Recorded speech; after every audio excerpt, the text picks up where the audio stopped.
I call this meeting of the City of Siloam Springs Planning Commission to order. Roll call, please. Song, Montgomery, Sally, Here. Kinney, Here. Smith, Here. Renard, Here. Williams. Here. Please join me in Pledge of Allegiance.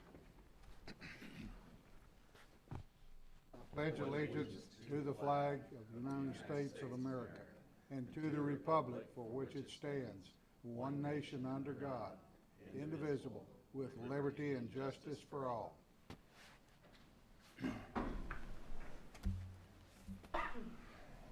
Thank you. Commissioners, you've all received minutes from our October 10th meeting. I'll entertain a motion for approval. So moved. Second. I have a motion and a second to approve the minutes of October the 10th. Are there any additions or corrections needed? All in favor? Aye. Opposed? Meetings are approved. First item on tonight's agenda is a significant development permit, SD 23-19. Mr. Rhoads. Yes, thank you, Mr. Chairman and Planning Commission. Ben Rhoads, Senior Planner. Before you is a significant development permit at 801 East Lake Francis Drive. This is to construct Phase 2 of the Sacred Creek Crossing Senior Housing Community. This is going to consist of 10 additional structures that are all fourplexes for 40 additional dwelling units. And when this phase is completed, that will complete the entire development out on Lake Francis Drive. So here you see the site plan. I'm broken it out into two different parts. So you're looking at the northern part of the development.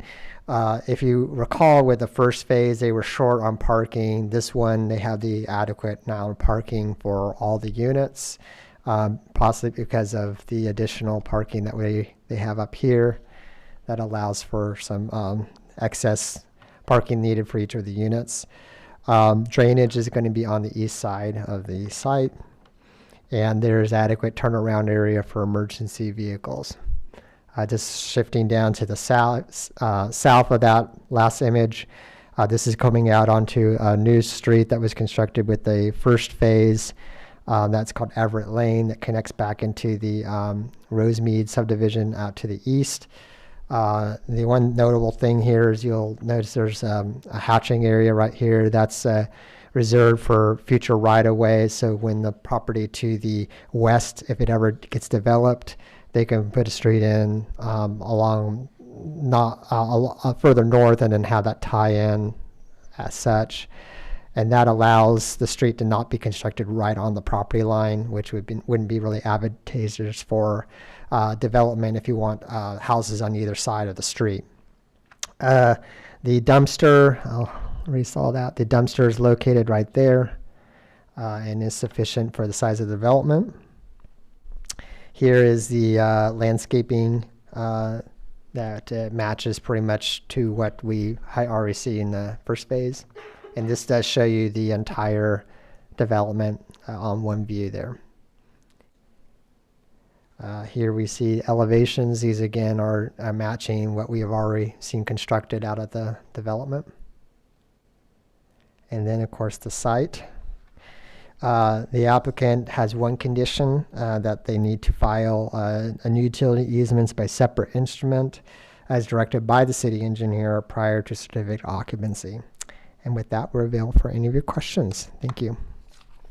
Thank you, Ben. Is there anyone from the audience who would like to come up and address the development permit? Commissioners, do you have questions or concerns? I have a comment. I'm so glad to see that we have already filled the first half of this and that this is affordable senior housing for at least a term of 35 years.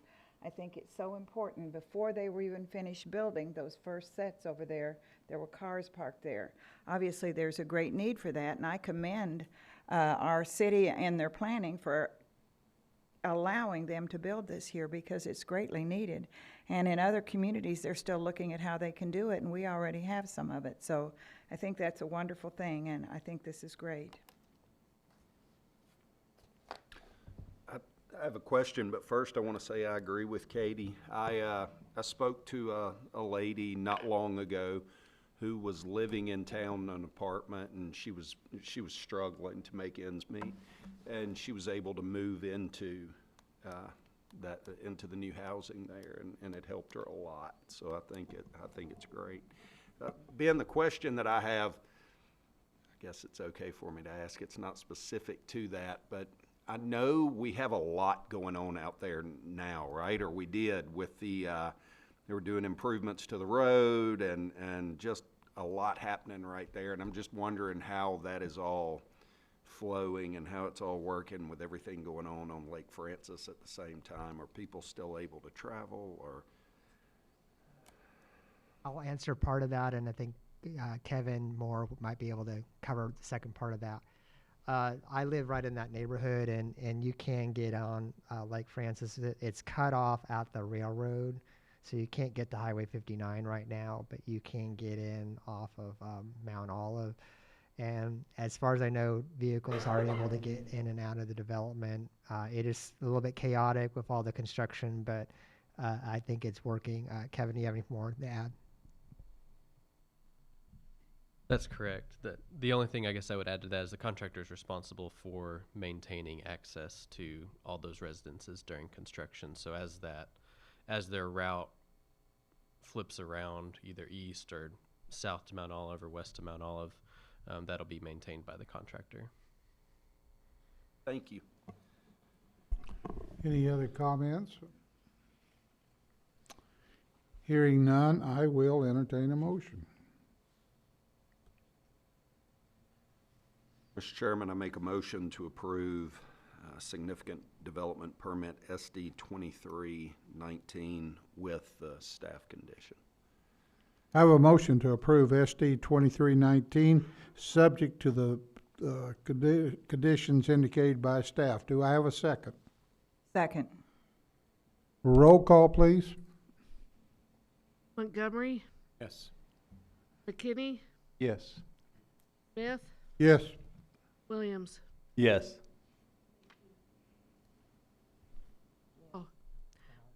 So, thank you I for s- clarifying. You need to have also those who do the motion and the second to have the vote as well. Thank you. So, Bernard Yes.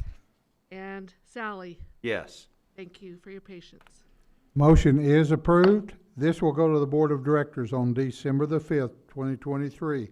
Item number 2 on our agenda has been requested to be tabled to the December 12th Planning Commission meeting, so I will entertain a motion to table FP 2303. Make a motion to table FPC 23-03. I have a motion to table final plat development permit FPC 2303. Do I have a second? Second. Roll call. Sally, Yes. McKinney, Yes. Smith, Yes. Bernard, Yes. Williams, Yes. Montgomery. Yes. The permit is tabled until the December the 12th, 2023 meeting. Next item on our agenda is code amendments. Mr. Ben Rhoads. Yes, thank you again, Mr. Chairman and Commission. So we're switching gears to some code changes. I promised you last time that you're going to be seeing some more code changes, and lo and behold, here they are.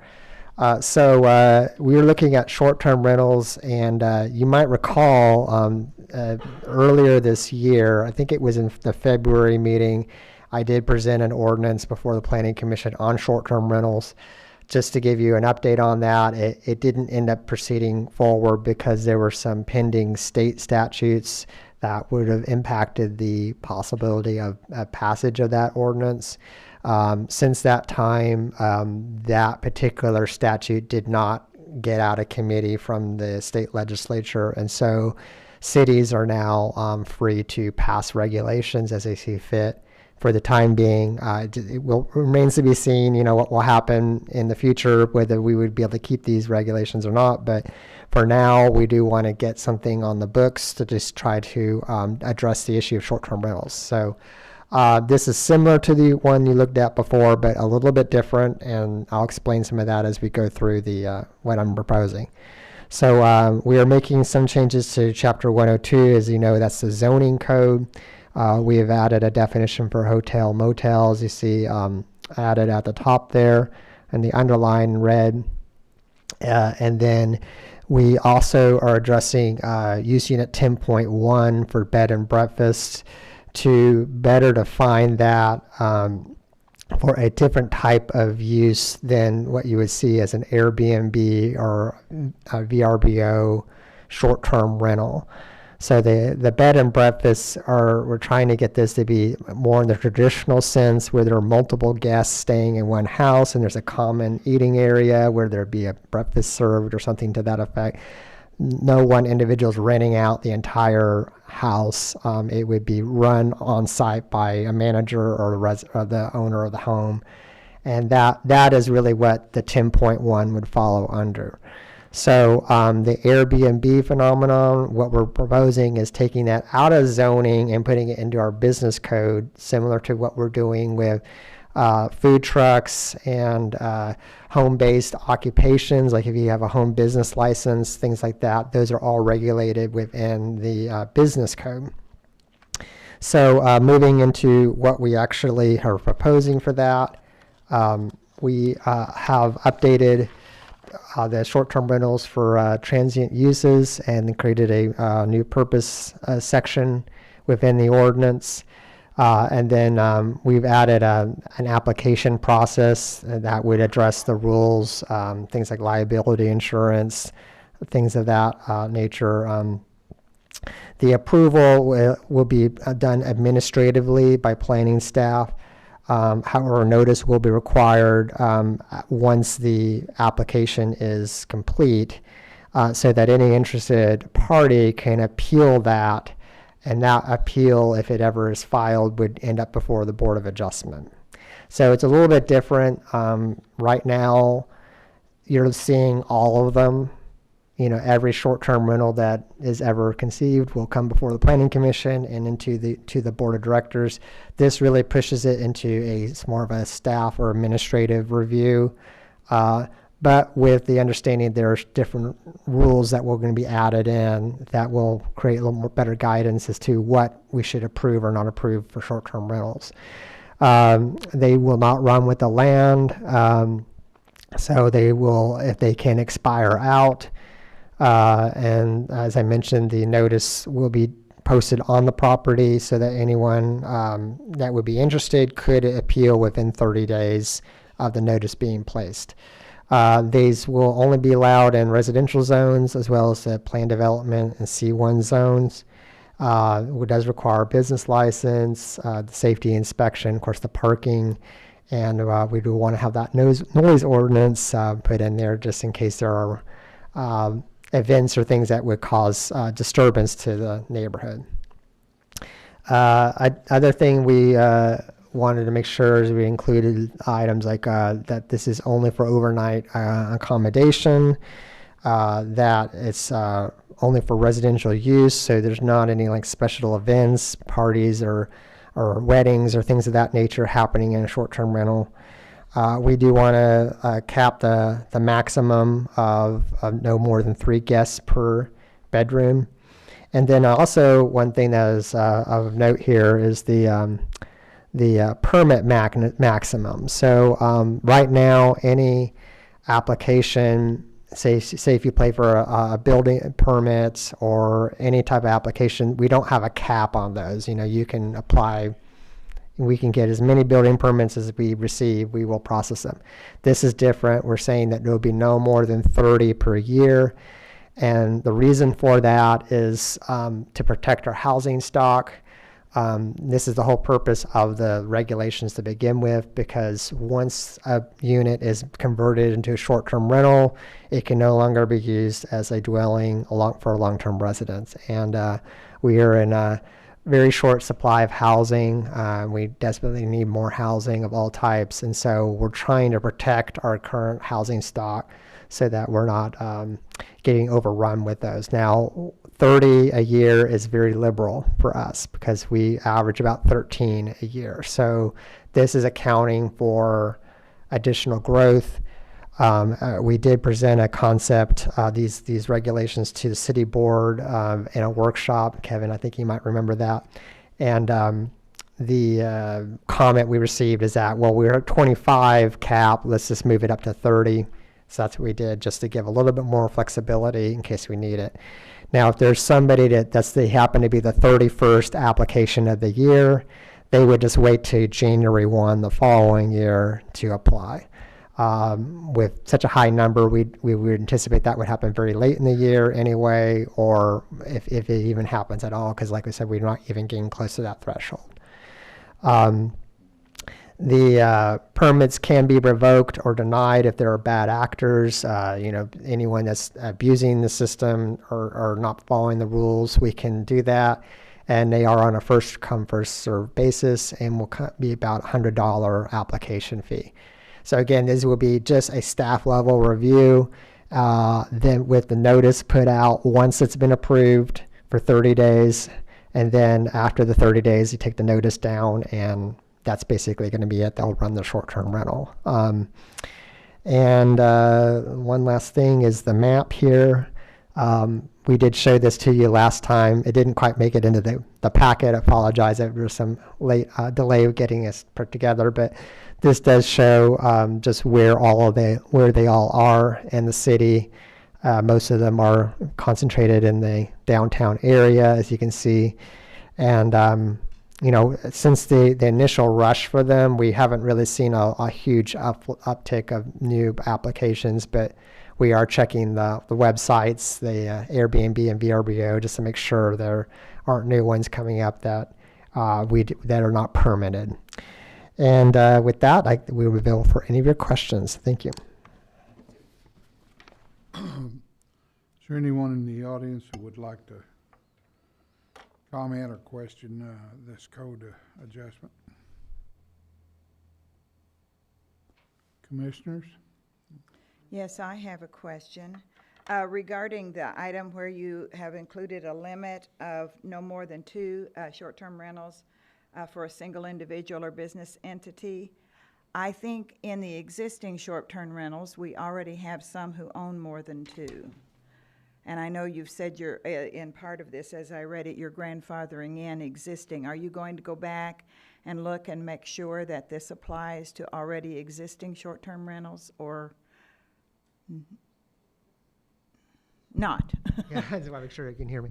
None of this will impact the existing ones, because unless they fall off, and what I mean by that is if they become defunct or no longer in use for 6 months, then they would no longer be valid and under the original special use permit, which would have already been approved. Yeah. Then they have to come back, and then we would look at that point. But we felt it was really important to include that limitation, because what could happen is you can get a corporation that can buy up, tens and many different units and then convert them all into short-term rentals, and we really felt that needs to be kept. So I think in the future, we're just going to have to let applicants know that you really can only operate 2 different ones. Thank you. I had 4 questions, and you answered 3 of them right then. Sorry to them be off here. first. No, that was great. Who do the appeals go to? So once somebody appeals, will they just go back to staff, or will No, it'll go to the Board of Adjustment, so it goes to you guys. Okay. Yeah. And that is based off of the existing appeals procedure that's already on the books. So we're not proposing that it goes to Board of Adjustment. We're just following the rules that we already have on the books on how that happens. So. Remind me what the cap is now for short-term rentals? Wasn't it some percentage of total housing stock? We considered that. That was the February ordinance. That never got approved. Oh, okay. So we have no cap at this point in time. 30 year over year, that doesn't seem like a lot, and hopefully they would fall off, but I guess if we approve 30 every year for a decade, well, I mean, hopefully some houses would be built, but I guess, have you guys thought through that scenario if we had a rush of them and maybe year over year they kept building on each other towards the maximum end of that, what that would look like after 5 or 6 years? Yeah, it's difficult. I mean, you could go about it two ways. We're looking at the static number, and that's really just easier for administration purposes, so you're not having to constantly recalibrate how many are needed per year. But I would say that if we get to multiple years where people are having to be held over into the following year, we would maybe consider amending the ordinance in that scenario. But I do believe, based off of our historic numbers, that we're not going to be anywhere near the 30 in the short term. So.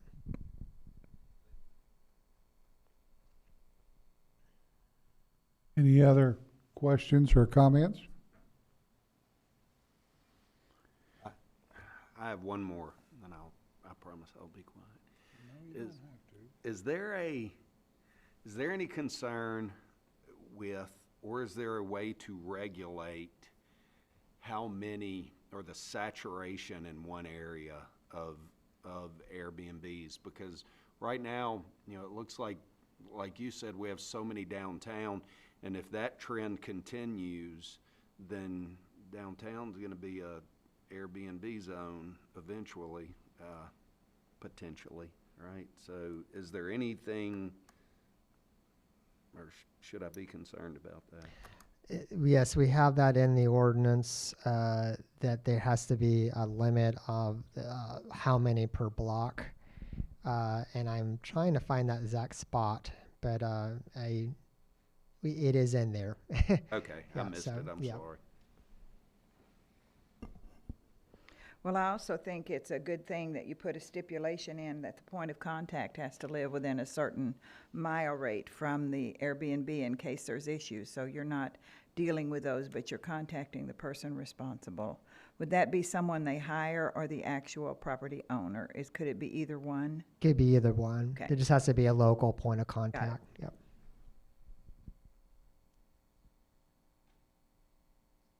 Great comments and concerns. Are there any other? Being no other comments, I will entertain a motion.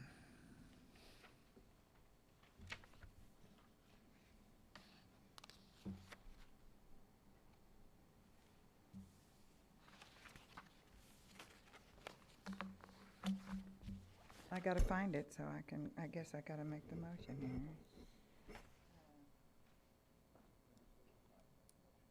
Go for it.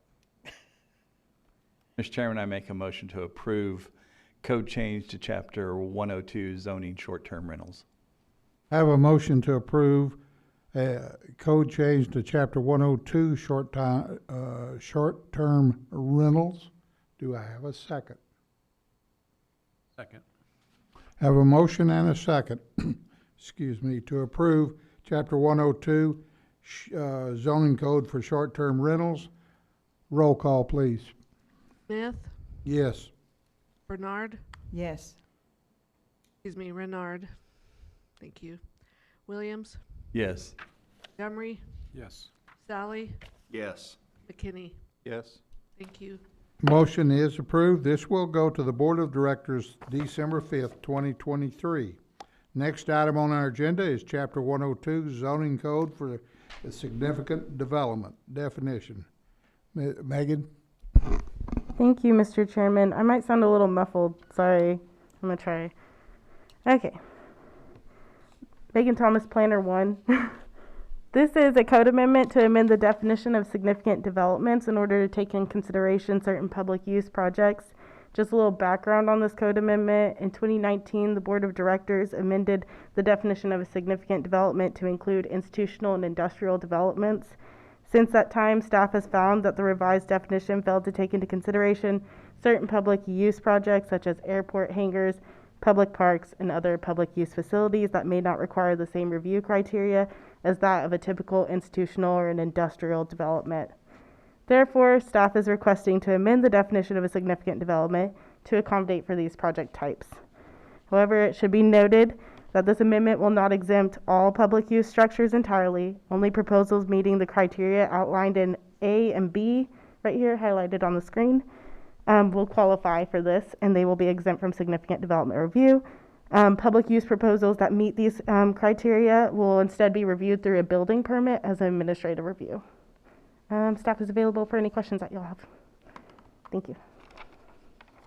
Thank you, Megan. Is there anyone from the audience who wishes to address this? Commissioners?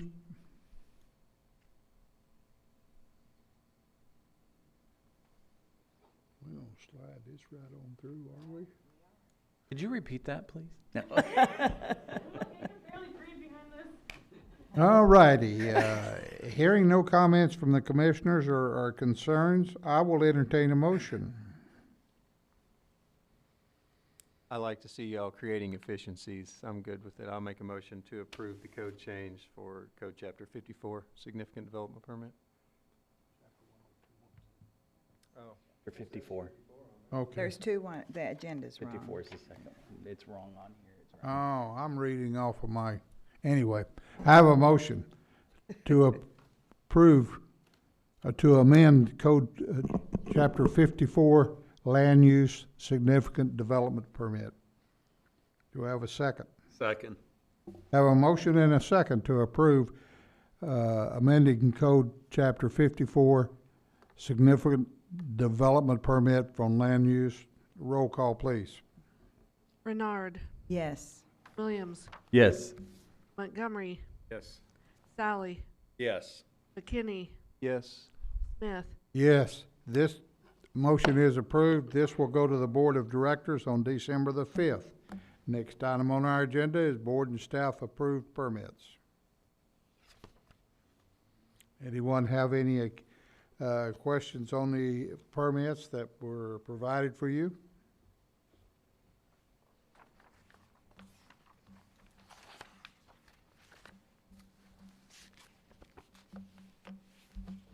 Okay, moving right along. Next item on our agenda is Planning Commission meeting time discussion for January the 9th, 2024. Ben, can you give a little input on that, please?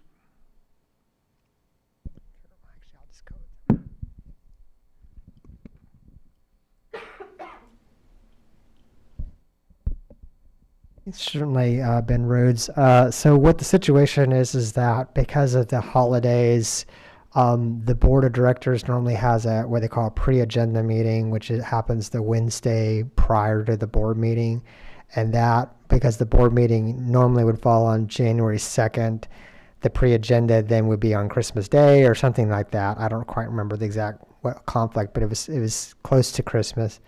So the city administrator would like to push the board meetings back forward a week, which would fall on the same day as when Planning Commission meets.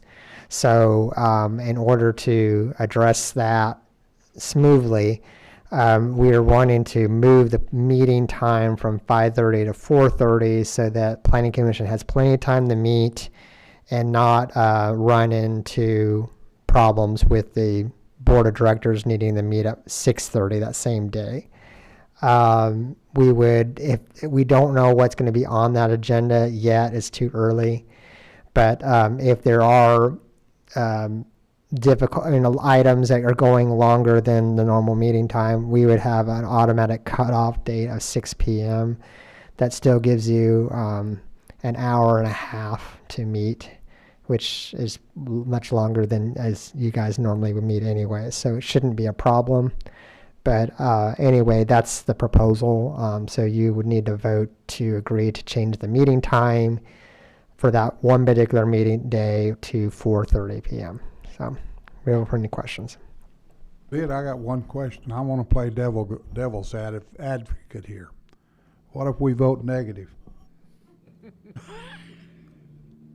That's a good question. I would imagine it just would mean that your meeting would have to be very short. Okay. Because the board will be coming. Commissioners, you have any comments on this proposal?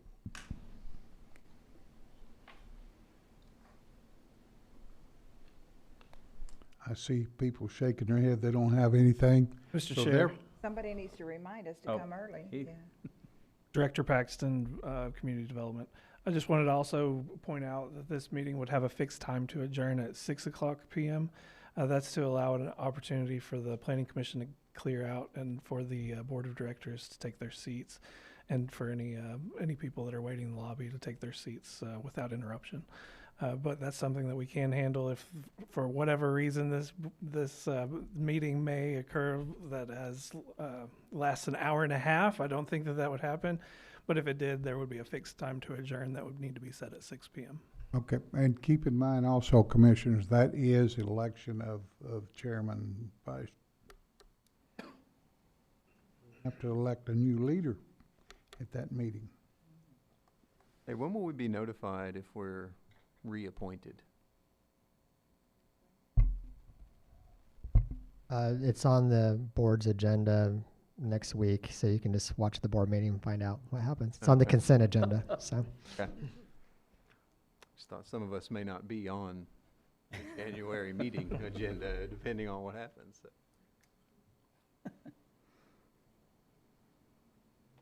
Entertain a motion. Motion to approve meeting time change to 4:30 p.m. on January 9th, 2024.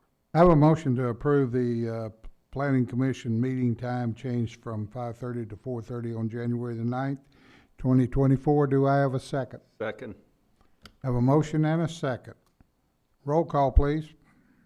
Montgomery, Sally, Yes. McKinney, Yes. Smith, Yes. Renard, Yes. Williams. Yes. Okay. Commissioners, that completes our agenda. I will entertain a motion to adjourn. So moved. I have a motion to adjourn. Do I have a second? Second. I have a motion and a second to adjourn. All in favor? Aye. Aye. Opposed? We are adjourned.